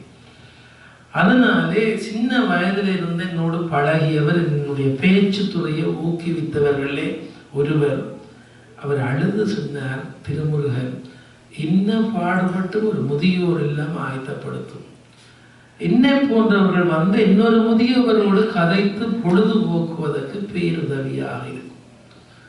நான் என்னிடத்திலே பணம் இல்லை, நான் முயற்சிப்பேன் என்று சொன்னேன். அவர் ஒரு சில வாரங்களிலே பாவம் காலமானார். நானே போய் நின்று அவருடைய மரண வீட்டுக்கு தலைமை உரையெல்லாம் செய்து அவரை கொண்டு போய் கோம்பியன் மணலிலே அடக்கம் செய்த பின்னாலே அதே சிந்தனை எனக்கு இருந்தது. பேராசிரியர் நந்தி அவர்கள், உங்களுக்கு தெரியும், சத்யசாயி பக்தர், தினமும் மாலையிலே நடந்து நல்லூர் வீதியிலே இருக்கிற துர்கா மணிமண்டபத்திலே வந்து 1 மணி நேரம் பொழுதுபடுகின்ற போது என்னோடு இருந்து உரையாற்றுவார். அவர் ஒரு நேர்மையான ஒரு மனிதன். அவருக்கு திடீரென்று புற்றுநோய் வந்துவிட்டது. அவர் சொன்னார், நான் இன்னும் 1 மாதம் இருப்பேனோ தெரியாது, நீ என்னிடத்திலே சில வரலாறுகளை கேட்க வேண்டும் என்று சொன்னீர். உடனடியாக வீடியோவை ஒழுங்குபடுத்தும், இன்றைக்கு நாளைக்கு நான் இதை சொல்லி முடிக்க வேண்டும், இனி எழுதக்கூடிய பேசக்கூடிய வாய்ப்பு கிடைக்குமோ தெரியாது. அப்போ நான் அவருடைய கடைசி நாட்கள் அவரோடு போய் வீடியோ பண்ணி அவரோடு பேசி கொண்டிருக்கிற போதுதான் அவரும் சொன்னார், தன்னுடைய ஒரு உற்ற நண்பன் குழந்தை இல்லை, அவர் திடீரென்று இறந்து விட்டார். அவருடைய மனைவி வீட்டுல தனியே தத்தளிச்சு கொண்டிருக்கிறார். திருடர் பயம், தனியே இருக்கிற பெண்களை திருடி தாலி கொடியும் நகைகளை எடுக்கிறார்கள். அந்த பெண்மணி உறவினர்கள் ஒருவரும் ஏற்பதாக இல்லை. பாவம், தனியே இருக்கிறார். நீர் கட்டாயம் ஒரு முதியோர் எல்லாம் ஆயத்தப்படுத்தும். பேராசிரியர் நந்தி இறந்து விட்டார். இந்த முதியோர் இல்லம் பற்றி அவர் மிகவும் மன்றாடி கேட்டார். இந்த சிந்தனை இருக்கிற போது யார் வீடு தர போறார்கள், எங்கே இந்த முதியோர் இல்லத்தை அமைப்பது என்று கருதி கொண்டிருந்த போது, நான் அந்த வருஷம் அமெரிக்காவிலே புளோரிடாவிலே ஒரு பேச்சுக்கு புளோரிடா தமிழ்ச்சங்கம் அழைத்திருந்தார்கள்.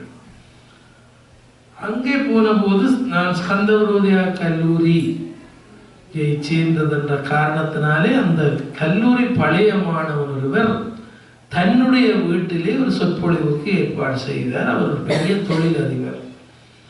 அவருடைய வீட்டு நீச்சல் தடாகத்துக்கு பக்கத்திலே இந்திய தமிழர்கள், இலங்கை தமிழர்களை அழைத்து ஒரு இரவு ராமாயண பேச்சு. மறுநாள் நான் நீண்ட தூரம் பயணம் செய்ய வேண்டும் என்று அவசரமாக புறப்பட்ட போது அவர் வாகனத்திலே அனுப்ப வருகிற போது சொன்னார், நான் வசதியாக இருக்கிறேன், ராத்திரி உங்களுடைய பேச்சை கேட்டு இனிமேல் தர்மம் செய்ய வேண்டும் என்று விருப்பம், உங்களுக்கு ஏதாவது தேவை வருகிற போது என்னோடு தொலைபேசியிலே தொடர்பு கொள்ளுங்கள். நான் ஆமென்று விட்டு அவரிடம் ஒன்றும் கேட்கவில்லை. யாழ்ப்பாணம் வந்து சுழிபுரத்திலே இருக்கிற தொல்புரம் முத்துமாரி அம்பாள், வடக்கம்பராய் முத்துமாரி அம்பாள் கோயிலில் தொடர் சொற்பொழிவு. அங்கே பேச போன போது ஒரு சிறுவன் பேச்சு முடிந்து வெளியே வருகிற போது ஒரு நாள் மறைத்து கேட்டான், நான் இதில் இருக்கின்ற துரையப்பா பிள்ளை கடை மிக பிரபலமான கடை, அவருடைய பேரன், என்னுடைய அப்பா ஒரு பெரிய தொழிற்சாலை வைத்திருந்து எல்லாம் நட்டம் போய் என்னுடைய தந்தை இறந்து விட்டார், அதுவும் தற்கொலை செய்து இறந்து விட்டார். நானும் சகோதரியும் அம்மாவும் எங்களுடைய தொழிற்சாலை இங்கே கொஞ்சம் தள்ளி எல்லாம் இடிந்து போய் அழிந்து போய் இருக்கிறது. அந்த தொழிற்சாலையை விற்க போகிறோம், நீங்கள் ஏதாவது வழி செய்து அதை வாங்கி ஏதாவது நல்ல காரியத்துக்கு பயன்படுத்துங்கள். அங்கே போய் பார்த்த போதும் இந்த சிறுவன் மன்றாடிய விதமும் அவனுடைய தாயும் வந்து பேசிய உடனே எவ்வளவு பணம் என்றால் அவர்கள் கோடிக்கணக்காக சொன்னார்கள். நான் சிரித்து விட்டு வந்து விட்டேன்.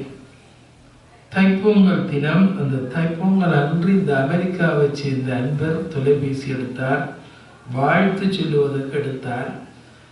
அந்த வாழ்த்தோடு அவர் கேட்டால் இப்போ என்ன வேலை நடக்கிறது. நான் சொன்னேன், ஒரு முதியோர் இல்லம் அமைக்க வேண்டும், பணம் இல்லை, எனக்கு முன்பின் பழக்கம் இல்லாத தொல்புரம், நான் உரையாற்ற போன போது ஒரு தொழிற்சாலை அழிந்து போயிருக்கிறது, இந்த பிள்ளைகள் வந்து இப்படி கேட்டார்கள். அவர் சொன்னார், அந்த விவரத்தை அனுப்புங்கள். அனுப்பி ஒரு 15-20 நாளிலே ஸ்கந்தபுரோதியார் கல்லூரியிலே பலாலே விமானத்தால் இறங்கி ஒரு டாக்ஸியிலே வந்து இந்த புளோரிடாவிலே நான் சந்தித்த அந்த பாலச்சந்திரனுங்கிற அன்பர் ஒரு பிரீஃப் கேஸ் சூட்கேஸோடு பாடசாலை வளாகத்திலே வந்து என்னை விசாரிக்கிறார். நான் சந்தித்தேன். அந்த அன்பர் சொன்னார், அந்த முதியோர் இல்லம் அமைப்பதற்கு அந்த காணியை வாங்கி தருவதற்காக நான் வந்திருக்கிறேன். எனக்கு பெரிய ஆச்சரியம். இரவு 7 மணிக்கு ஊரடங்கு சட்டம் 2006ஆம் ஆண்டு 6 மணிக்கிடையிலே உறுதி எழுதப்பட்டு அவர் 7 மணிக்கு ஹோட்டலில் கொண்டு போய் அவரை விட்டாச்சு. மறுநாள் போய்விட்டார். மிக கஷ்டப்பட்டு அந்த தொழிற்சாலையை முதியோர் இல்லமாக்கி 2007ஆம் ஆண்டு ஏப்ரல் மாதம் 7ஆம் தேதி திறந்தோம். இன்றைக்கு 13வது ஆண்டிலே முதியோர் இல்லம் 71 முதியோரோடு காட்சியளிக்கிறது. இதுவரை 53 முதியோர் அங்கே வாழ்ந்து இறந்திருக்கிறார்கள். எத்தனையோ பேர் திருமணமாகாத முதியோர், திருமணமாகி குழந்தைகள் இல்லாதவர்கள், போர்க்களத்திலே பிள்ளையை பலி கொடுத்து பார்க்க இல்லாதவர்கள் என்று பல பேர், பிள்ளைகள் வெளிநாட்டிலே இருந்தும் தொடர்பு இல்லாமல் போனவர்கள், இப்படி பல பேர் இருந்திருக்கிறார்கள். அது ஒரு பெரிய சரித்திரம். முதியோர்களின் மீது மிக பாசம் வைத்தார்கள். முதியோர் இல்லத்தில் இருக்கிற போது அங்கே நான் வாரத்திலே 1 நாள் 2 நாள் போய் தங்குவேன். அவர்கள் பகுதியாக கேட்பார்கள், நீங்கள் தான் எனக்கு கொள்ளி வைக்க வேண்டும் என்று. முதலாவது முதியோர் இறந்தார். அவருடைய உறவினர் சம்பந்தப்பட்டவரிடம் போய் கேட்டால், ஒருதரும் நாங்கள் வரமாட்டோம், நீங்கள் இன்னமும் செய்யலாம் என்றார். அப்பொழுதுதான் முதலாவது கொள்ளியை நான் வைத்தேன். அன்றைக்கு நவராத்திரி மாலையிலே எனக்கு கோயிலே பிரசங்கம், மறுநாள் காலையிலே நூற்றுக்கணக்கான பிள்ளைகளுக்கு நான் ஏடு தொடக்க வேண்டும். இன்றைக்கு கொள்ளி வைச்சால் எங்களோட சமய சம்பிரதாயம் தொடக்கு காக்க வேண்டும். நானே கடவுளுடைய சன்னிதானத்திலே அழுது விட்டு எழுந்து வந்து சுடலையிலே கொள்ளி வைத்து விட்டு உடனேயே குளித்து விட்டு கோயிலுக்கு போனேன். இந்த செய்தியை கேள்விப்பட்ட ஒரு அன்பர் கேட்டால், நீங்கள் கோயிலுக்குள்ளே வரலாமா? கடவுள் திறத்தினால் நான் வெளியே போகிறேன். கடவுள் என்னை திறத்தவில்லை. அன்று தொடக்கம் இதுவரை 32 பேருக்கு மேலே கொள்ளி வைத்திருக்கிறேன். நாங்கள் கொள்ளி வைப்பதென்றால் விளக்கை இடித்து அப்படி அல்ல, திருவாசகத்தை பாடிவிட்டு சுடலைக்கு கொண்டு போய் கற்பூரத்தை தலைமாட்டில் வைத்து கொடுத்தேன். சின்ன வயதிலே சுடலை என்றால் எவ்வளவோ பயந்தவன் நான். சின்ன வயதிலே இல்லை, கொஞ்சம் வளர்ந்து பயம். சின்ன வயதிலே எங்கள் வீட்டடியால சுடலைக்கு போகும் பிரேதம். என்னுடைய சகோதரி சொல்வாள், 10 விரலையும் சூப்பு. நானும் உடனே 10 விரலையும் சூப்புறேன். 10ஆம் வகுப்பிலையும் சூப்பு. அப்படியான ஒரு மனிதன். பின்பு தொடர்ந்து சுடலில் நிற்கிற சந்தர்ப்பத்தை கடவுள் தந்து அந்த அச்சமெல்லாம் பொழுது போய்விட்டது. நள்ளிரவிலே கூட சில நேரம் சுடலைக்கு போவோம். ஏனென்றால் எங்களுடைய கட்டுப்பாடு முதியோர் இல்லத்திலே 3 மணத்தியாளங்களுக்கு மேலே உடம்பை வச்சிருந்தால் முதியோர் நித்திரை இல்லாமல் கவலைப்படுவார்கள். நாங்கள் கொண்டு போய் கெதிய அடக்கம் செய்துவிட்டு வந்து கழுவி அவர்கள் கவலையாக இருப்பார்கள். தங்களோடு இருந்து ஒருவர் போய்விட்டார்கள். நான் உடனே என்ன செய்வேன், ஒரு நகைச்சுவை காட்சியை, திரைக்காட்சியை எங்களுடைய முதியோர் இல்லத்திலே தொலைக்காட்சியிலே போட்டு சிரிக்க வைப்பேன். அவர்கள் தங்களை மறந்து சிரிப்பார்கள். நீங்கள் கவலைப்பட தேவையில்லை என்று அவர்களை எல்லாம் ஒன்றைக்கே மறந்துவிட வேண்டும். இதற்காக இங்கிலாந்தில் இருக்கிற உங்களை போன்ற மூத்தோர்கள் பேசினேன். அவர்கள் இப்பொழுது முதியோர் இல்லத்திலே ஒரு சிறிய திரையரங்கை கட்டி தந்திருக்கிறார். எங்களுடைய சிவபூமி முதியோர் இல்லத்திலே ஒரு தியேட்டர் இருக்கிறது. ஒவ்வொரு நாளும் இரவு ராமாயணம், மகாபாரதம், பழைய பராசக்தி, விருப்பமான படத்தை பார்ப்பார்கள். 9:30 மட்டும் படம் பார்ப்பார்கள். 10 மணிக்கு படுக்கைக்கு போவார்கள். அவர்கள் மகிழ்ச்சியாக இருக்கிறார்கள். கவலைப்படுவார்கள். யாராவது வந்தால் தாங்களே தேவாரம் பாடி, தாங்களே பூ எடுத்து மாலை கட்டி, தாங்களே வாய்க்கரிசி போடுவார்கள். சில பேர் தூரத்திலிருந்து பார்ப்பார்கள். நாளைக்கு நானும் தான் என்று பயப்படுவார்கள். சிலர் பயப்பட மாட்டார்கள். ஆனால் அந்த முதியோருடைய வாழ்வு, பெரிய பெரிய படிப்பு படித்தவர்கள் இருக்கிறார்கள். 3 மொழியும் நன்றாக பேசுகிறவர்கள் இருக்கிறார். 2 ஸ்டேஷன் மாஸ்டர் இருக்கிறார்கள். அவர்கள் காய்ச்சி கொண்டிருக்கிற போது கொஞ்சம் தள்ளி நின்று பார்த்தால் அவர்கள் என்ஜின் கதை, அன்றாயபுரம் ஸ்டேஷன் கதை, மருதான ரயில் கதை தான் இந்த நாடு. அவர்களை பொறுத்தவரை அவர்கள் புயலத்தை பற்றி கேட்பார்கள். சில ஆசிரியர்கள் இருக்கிறார்கள், தான் அடித்து அடியை பற்றி கேட்பார்கள். எல்லா துறை சார்ந்தவர்களும் இருக்கிறார்கள். பலகாரத்துக்கு பதம் சொல்லுகின்ற அம்மாவே இருக்கிறார்கள். ஆளையால் சில நேரம் சின்ன சின்ன சண்டை பிடிப்பார்கள். நான் போய் பிள்ளையாக நின்று அவர்களை சமாதானப்படுத்த வேண்டும் என்றால், சில முதியோர் நாங்கள் ஆற்றி ஆக்களுக்கு தெரியுமோ ஏனென்றால் தமிழருக்குரிய அடையாளத்தை கடைசி மட்டும் நாங்கள் பாதுகாப்போம். நாங்கள் ஆற்றி ஆக்கள் தெரியுமோன்னு கேட்பார்கள். அப்போ இந்த இவற்றை எல்லாம் சமாளித்து இவர்களை எல்லாம் சாப்பாடு கொடுப்பது மட்டுமல்ல, நோய்வாய்ப்பட்டால் பாதுகாப்பது மட்டுமல்ல, வார்த்தை பிரயோகங்கள் கூட எங்களுடைய சமுதாயத்திலே என்னவோ ஒரு கஷ்டம்தான். அந்த பிணக்குகள் எல்லாம் தீர்த்து வைப்பது. இப்போ இங்கே 12 நாள் கனடாவுக்கு போகிறதுன்னு நாள் எண்ணிக்கொண்டிருப்பார்கள். வந்துட்டாரோன்னு கேட்பார்கள். நான் போன உடனே நீங்கள் அங்கே நின்றுடுவீங்களோன்னு நாங்கள் பயங்கிறேன். நானே நிற்கிறேன்னு கேட்டால் சொல்லுவார்கள், இப்படித்தான் இந்த தங்கச்சி போய்க்க சொல்லிட்டு போனது, அக்கா பயப்படாது, பிள்ளைய கூப்பிடுறதுக்காண்டி போறேன். 6 மாதத்துல வருவரென்று சொன்னவள் 16 வருஷம் ஆச்சு, இன்னும் வரையில. நீங்களும் அப்படி போய் நின்றுட்டா எங்களோட பாடு என்ன என்று போக புறப்படுகிற போதெல்லாம் சத்தியம் கேட்பது போல கேட்பார்கள். திரும்பி வருவிகள் தானே, திரும்பி வருவிகள் தான். இதுதான் இப்போ அவர்களிடம் எனக்கு இருக்கிற பிள்ளை பாசம். பெற்றால் தான் பிள்ளையா? அந்த ஆத்மாக்களை பொறுத்தவரை அவர்கள் சொல்லுவார்கள், நாங்கள் இப்போ கும்பிடுவது உங்களுக்காக. எனவே கடவுள் வந்த வாய்ப்பு எங்களுக்காக கும்பிடுவதற்காக இறைவன் பல நட்புகளை உறவுகளை ஏற்படுத்தியிருக்கிறார். எனவே பெரியோர்களே, தான தர்மம் இத்தகைய நல்ல காரியங்கள் என்பது வாழ்க்கையில் ஒரு பெரிய பேறு என்று கருதி கொள்ளும். நீங்களும் எத்தனையோ உங்களுடைய உறவினர்களுக்கு உதவி செய்வீர்கள், ஏழைகளுக்கு உதவி செய்வீர்கள். அவையெல்லாம் பெரிய புண்ணியம். என் வாழ்நாளிலே நான் இந்த பணிகளை செய்ய தொடங்குகிற போது பல கஷ்டங்களை சந்தித்திருக்கிறேன். ஆனால் கடவுள் அந்த கஷ்டங்களை எல்லாம் ஏதோ ஒரு வடிவத்தில் இருந்து காப்பாற்றி இருக்கிறார். நீங்கள் நினைக்கலாம் முதியோர் இல்லம் என்பது சாதாரண ஒரு விடயம் அல்ல. சிரித்து கதைத்து கொண்டு இருப்பார்கள். திடீரென்று இரவு ஒருவர் தொலைபேசி எடுப்பார். 12-1 மணிக்கு முதியோர் இல்லத்திலிருந்து வருதுன்றா எனக்கு தெரியும். நல்லா சிரிச்சு கதைச்ச மனுஷன் கதை இல்லாமல் இருக்கிறார், வேறுங்கோ என்று கேட்பார். இப்படிதான் அங்கே ஒரு நல்ல வயது போன பாட்டி ஒருவர் இருந்தார்.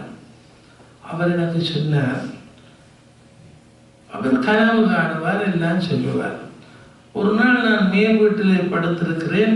விடியப்புறம் 3 மணி இருக்கு, கதைச்சு கேட்குது. நான் யார் கதைக்கிறேன்னு போனேன். அந்த பாட்டி தனியாக கதைச்சு கொண்டிருக்கிறேன். ஆரோட கதைக்கிறான்னு பார்த்தா தலைமாட்டில் இருந்து ஒரு படம், கணவன்ற படம், பிளாக் அண்ட் ஒயிட் படம். என்ன வடிவான சீமான், நீங்கள் என்னை விட்டுட்டு போய் 29 வருஷம் ஆச்சு. இனி கூப்பிடுங்க, எனக்கு எரியா கூப்பிடுங்க, எனக்கு இங்கே ஒன்றும் இல்லை, எனக்கு கூப்பிடுங்க. இப்படி தனியாக காய்ச்சணும். எனக்கு மிக கவலையாக இருந்து ஒளிச்சிருந்து கேட்டுட்டு நான், ஏன் பாட்டி இப்போ நித்திரை இல்லாமல் இருக்கிறீர்கள், 3 மணி. ஐயோ தம்பி, நான் இரவில் இப்படித்தான் நித்திரை. கொஞ்சத்துக்கு முதல் அவரை கனவு வேண்டாம், அதான் எழும்பினான். இப்போவும் வந்தாலும் எல்லாம் வடிவாத்தான்.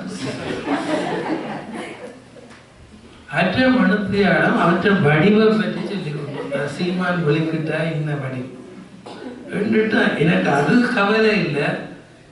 என்ன பார்த்துச்சுன்னா, உங்களோட வயதுல எப்படி இருந்தது தெரியும்.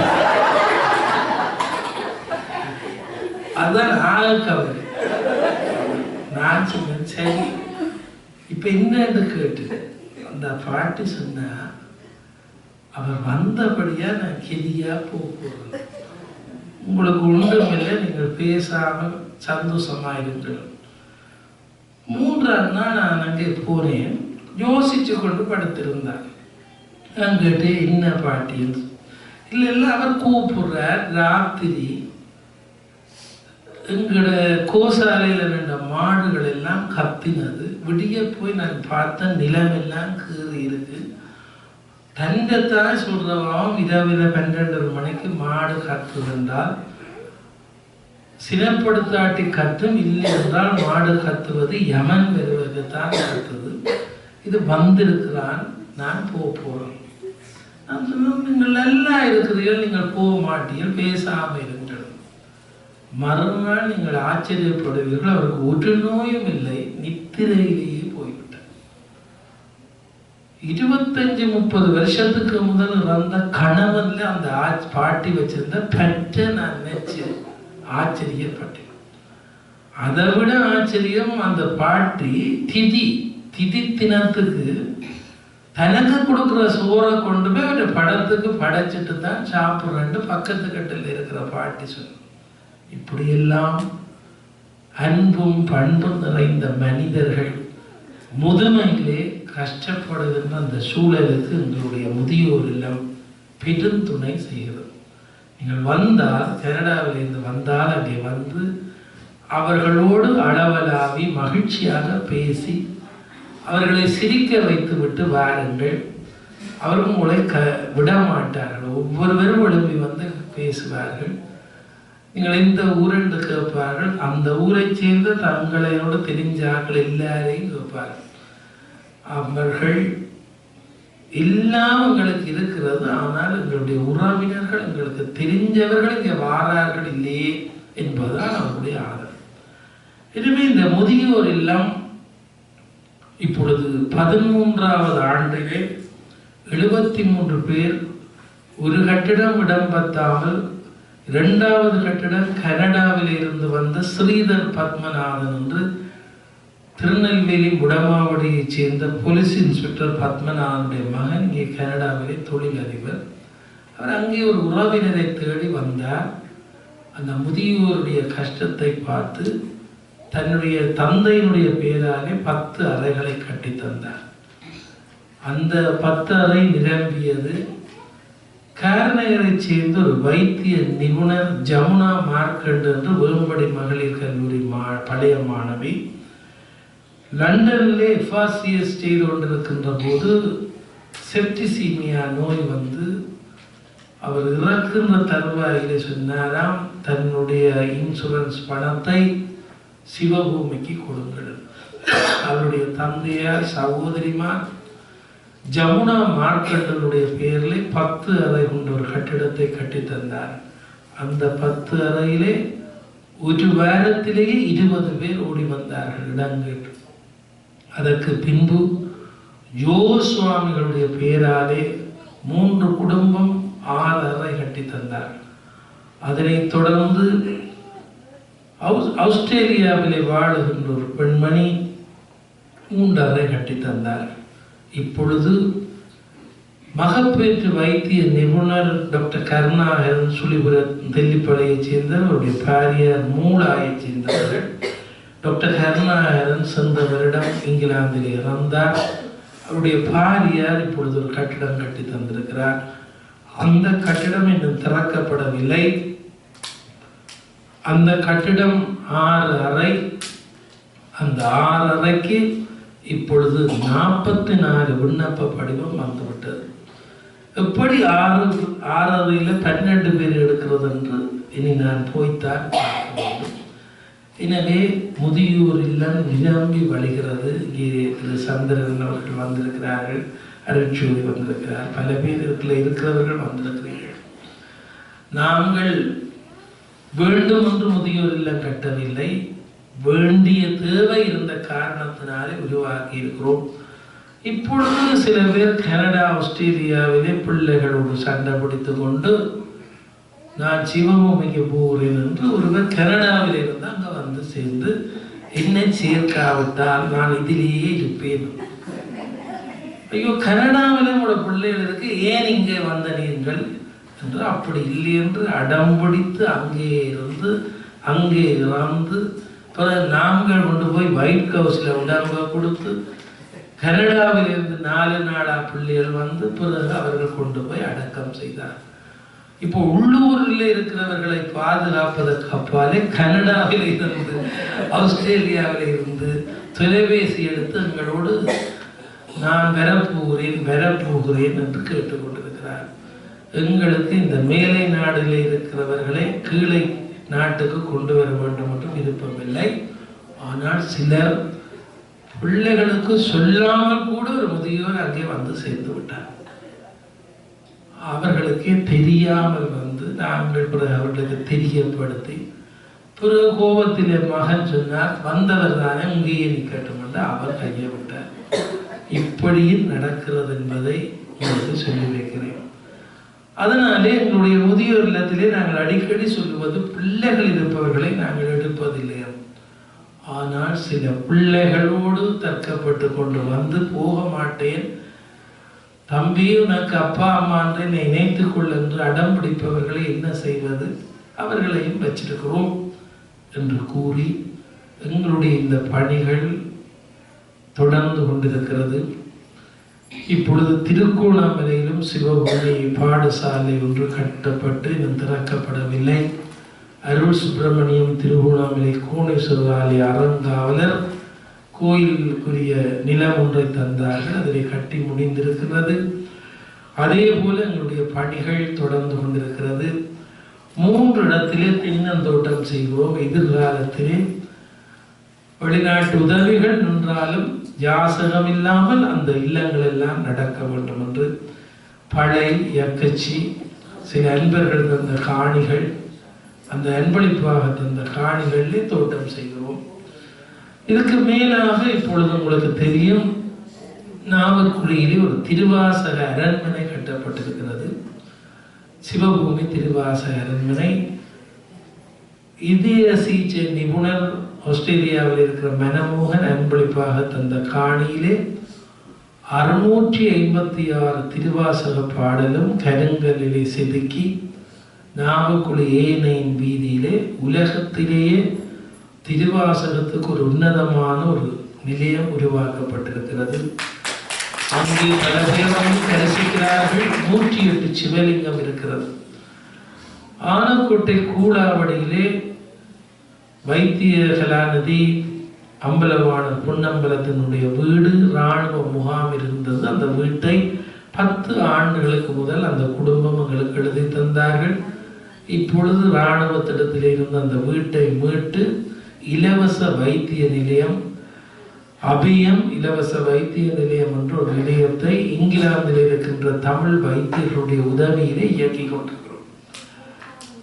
இப்பொழுது இங்கே வருகின்ற போது பழைய இயக்கச்சியிலே மானிப்பா இந்து கல்லூரி முன்னாள் அதிபர் பேராயிரவர் அவர்களுடைய புதல்வி ரோஹிணி பேராயிரவர் தந்த நிலத்திலே கட்டாக்காரியாக விடப்பட்டிருக்கின்ற யாழ்ப்பாணம் முழுவதும் பெருகி இருக்கின்ற பெண் நாய்க்குட்டிகள் தெருவிலே நீங்களும் விட்டுட்டு சில பேர் வந்திருப்பீர்கள். அந்த நாய்க்குட்டிகளுக்கான ஒரு சரணாலயம் கட்டப்பட்டது. சென்ற ஏப்ரல் 12ஆம் தேதி திறந்திருக்கிறோம். 84 கட்டாக்காரி நாய்கள் அங்கே இருக்கிறது. அவர்களுக்கு சாப்பாடு, பராமரிப்பு. ரோஹிணி தந்த அந்த நிலத்திலே 10 ஏக்கர்ல சுத்தி அடைச்சு சுதந்திரமா ஓடி திரியுங்கோ. மழை வெயிலுக்கு அவர்களுக்கு கட்டிடம் போட்டிருக்கிறோம்.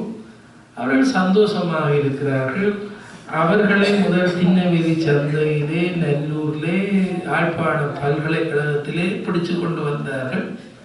இன்னும் எல்லாரும் சொன்னார்கள், பல ஊர் நாய் வருது, எத்தனை நாளைக்கு கடிபட்டு சாப்பிட்டு கொண்டு வந்து இறக்கினோடனே ஆளையாடு குறைச்சார்கள், கிட்ட போனார்கள், கோவிச்சார்கள். மறுநாள் காலையில போகும்போது ஒரு நாய்க்கு மேலே ஒரு நாய் சரிந்து படுத்திருக்கிறார்கள். எல்லாரும் நல்ல சந்தோஷமாக ஒற்றுமையாக இருக்கிறார்கள். நாய்கள் நல்ல ஒற்றுமையாக இருக்கிறார்கள். நாங்கள் தான் உங்களுக்கு தெரியும் கடிபட்டு முடியாது. எனவே அவர்கள் 5.5 மிருகங்களாக இருந்தாலும் கடவுள் எல்லா மிருகங்கள் பறவைகளைத்தான் தன்னுடைய வாகனமாக ஏற்றார். உற்றிடத்திலும் மனிதரே வாகனமாக ஏற்றார். கடவுளுக்கு தெரியும் நம்பிக்கை. மயில், சிங்கம், யானை, குதிரை, பைரவர் நாயை ஏற்றுக்கொண்டார். மனிதனை இடும்பனை கூட ஏற்றுக்கொண்டார்கள். மனிதனை ஏற்றார். பொறுத்த நிலம் விட்டுட்டு போடுவார். கடவுளுக்கு தெரியும் நீ வாகனத்துக்கு தோது இல்லாத. அதனாலே கடவுளோடு நாங்கள் சேர்த்து கும்பிடுகின்றவற்றிலே பறவைகள், மிருகங்கள் எல்லாம் இருக்கு. மனுஷர் கடவுளோடு இல்லை. எனவே அந்த நாயை உயர்ந்ததாக சொன்னவர் தவத்திரு யோசுவாமி. தவத்திரு யோசுவாமியுடைய 50வது குருபூசையிலே தான் நாங்கள் இந்த சிந்தனை எடுத்து இப்பொழுது இந்த கைங்கரியம் நடைபெற்றிருக்கிறது. இன்னும் பல காரியங்கள் புற்றுநோயினாலே வாடுகின்றவர்களுக்கு உதவிகள் செய்து கொண்டிருக்கிறோம். பல்கலைக்கழகத்திலே படிக்கிற ஏழை மாணவர்களுக்கு உதவி செய்திருக்கிறோம். மனிதநேயம் என்கின்ற அமைப்பு எங்கள் ஊடாக பல உதவிகளை மாதாந்தம் செய்கிறார்கள். பல்வேறு காரியங்கள் நடைபெறுகிறது. கனடாவில் இருந்து ஒரு பெண்மணி 1 வருஷம் இங்கே பழமை செய்தவர் சேவை செய்வதற்காக வந்து எங்களுடைய துர்காபுரம் மகளிர் இல்லத்திலே பிள்ளைகளுக்கு ஆங்கிலம் கற்பித்து யோகாசனம் பயிற்றுவித்து 1 வருஷம் அங்கே இருந்துவிட்டு இப்பொழுது இங்கே வந்திருக்கிறார். திருப்பி தான் 1 வருஷத்தாலே வருவதாக. எனவே நீங்கள் அப்படி தொண்டு செய்ய வருகின்றவர்கள் முதியோர் இல்லம், மகளிர் இல்லம், எங்களுடைய சிவபூமி பாடசாலைக்கு நீங்கள் எல்லாம் வந்து தொண்டு செய்யலாம். உங்களுக்காக அகல கதவு திறந்திருக்கிறது. நாங்கள் பென்ஷன் எடுத்த பிறகு வருவோம் என்று சில பேர் சொல்லுவார்கள், வர மாட்டார்கள். ஏனென்றால் பென்ஷன் எடுத்த பிறகு இங்கே பென்ஷன் தருகிறார்கள் என்று சொல்லுவார்கள். பல பேர், சில பேர் வருகிறார்கள் தொண்டு செய்வதற்கு. இப்பொழுதெல்லாம் நிறைய வேலைகள் இருக்கிறதுக்கு, தொண்டு செய்வதற்கு ஆட்கள் இல்லை. குப்புளானிலே ஒரு ஆச்சிரமம் இருக்கிறது, கீரிமலையிலே எங்களுக்கு மடம் இருக்கிறது, 11 அறை இருக்கிறது. நீங்கள் வந்தால் தங்குவதற்கு சாப்பாடு இருக்கிறது. ஆனால் சாப்பாட்டை பங்கிடுவதற்கு இப்பொழுது ஆட்கள் தட்டுப்பாடு. எல்லாம் சம்பளத்துக்கு தான் வேணும். சபை வைப்பதற்கு ஆட்கள் தட்டுப்பாடு. ஒரு காலத்திலே சமைப்பவர்களே தொண்டாக செய்வார்கள் அன்னதானத்தை. இப்ப சபை வைப்பதற்கே நாங்கள் ஆட்களை காசுக்குத்தான் பிடிக்க வேண்டியிருக்கு. எல்லாரும் வந்து விட்டார்கள். 11 லட்சம் மக்கள் யாழ்ப்பாணத்துக்கு வெளியே வெளிநாட்டில் இருக்கிறார்கள். இப்ப 4 லட்சம் 5 லட்சத்துக்குள்ளே தான் யாழ்ப்பாணத்தில் இருக்கும். இப்ப எங்களுக்கு பெரிய தட்டுப்பாடு மனித தட்டுப்பாடு. சேவைக்கு ஆட்கள் இல்லை, ஒரு அவசரத்துக்கு தட்டுப்பாடு. நான் சில நேரங்களில் யாராவது உறவினர்கள் நண்பர்கள் யாராவது வீட்டிலே ஒரு மரணம் வீடுண்டா எனக்கு நேரம் இரவு தான் கிடைக்கும். போனால் அந்த வீட்டில் மரண வீடுன்றே தெரியாது. என்னென்னா வீட்டுக்காரரை தவிர வேறு ஒரு தினம் கிடையாது. பூட்டி இருப்பார்கள். விடியத்தான் ஆட்கள் வருவார்கள்.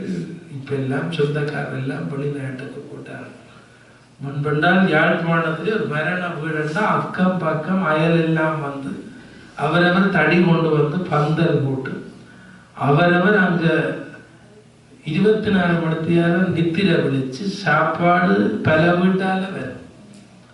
இப்ப சில வீடுகள்ல தாங்களே அடுப்பு மூட்ட வேண்டிய பரிதாபம். உறவுகள் இல்லாமல், மற்றவர்களுடைய மக்கள் இல்லாமல் அவலப்படுகின்ற அந்த நிலையிலே இத்தகைய சேவையாளர்கள் இன்றைக்கு அவசரமாக தேவைப்படுகிறார். எனவே சேவையாளர்களாக வர விரும்புகின்றவர்கள் வந்து சேவை செய்யும். அது இன்றைக்கு தேவை எங்களுக்கு. எனவே நீங்கள் தருகின்ற நிதி உதவி எல்லாவற்றோடும் இப்பொழுது தேவை மனித வலுக்கள் தேவைப்படுகிறது. நான் என்னுடைய நண்பர்களை சந்திக்கிறவர்களை சொல்லுவேன், கொஞ்சம் காலத்துக்கு அங்கே வந்து இருக்கோம். ஓமண்டு சொன்னவர்கள் போன கிழமை வெடித்ததோடு இனி ஆறுதான் வருவார்களோ என்று இருக்கும். அதனாலே எங்கள் சூழலில் எங்களுக்கு இருக்கிற கஷ்டங்கள் பற்றிய சிந்தனைகளை உங்களிடத்திலே சொல்லியிருக்கிறேன். எனவே என்னிடம் ஏதாவது உங்களுடைய ஐயங்கள் இருந்தால், கேள்விகள் கேட்க இருந்தால் நீங்கள் கேட்கலாம். எங்களுக்கு எத்தனையோ பணிகள் காத்திருக்கிறது. நாங்கள் விவசாய முயற்சிகளை செய்து கொண்டிருக்கிறோம். 27 பசு வளர்க்கிறோம். கீரிமலையிலே முதியோர் இல்லத்திலே முதியோருக்கு பால், தயிர், நெய், கீரிமலையிலே வருகின்றவர்களுக்கு தேநீர் கொடுப்பது. துர்க்கியம்மன் கோயிலே 25 பசு வளர்க்கிறோம். அங்கே கோயிலுக்கு பிள்ளைகளுக்கு இதெல்லாம் அன்பர்கள் தந்த பசுக்கள் காணிக்கையாக தந்தவை. அது பெருகி பெருகி வளர்ந்து கொண்டிருக்கிறது. கடின முயற்சினாலே இந்த காரியங்கள் நடைபெறுகிறது என்று கூறி இப்பொழுது நாவற்குழியிலே ஒரு மியூசியம், அரும்பொருள் காட்சியகம் ஒன்று கட்டி கொண்டிருக்கிறோம். நாவற்குழி ஏனையின் வீதியிலே காணி கொள்வனம் செய்து நீங்கள் வந்து பாவித்த மூக்குப்படி தொடக்கம் எல்லாமே அருகி போகிறது. எதிர்காலத்திலே எங்கள் சந்ததி எப்படி இருந்தது, அதே போல யாழ்ப்பாணத்திலே சேவை செய்தவருடைய புகைப்படங்கள், மூதறிஞர்கள், கல்விமான்கள், கலைஞர்களை ஞாபகப்படுத்தி அவற்றை வைப்பதற்காக, பாதுகாப்பதற்காக அந்த மியூசியம் இப்பொழுது வேலை நடைபெறுகிறது. அது பல லட்சம் முடியும், ஏதோ ஒரு நாளைக்கு கட்டி முடியும் என்ற நம்பிக்கை. இத்தகைய பணிகள் நடைபெறுவதை குறிப்பிட்டு பொறுமையாக கேட்டு உங்களுக்கு நன்றி கூறி, ஏதாவது சந்தேகம் இருந்தால் நீங்கள் கேட்டால் பதில் சொல்வேன். நன்றி.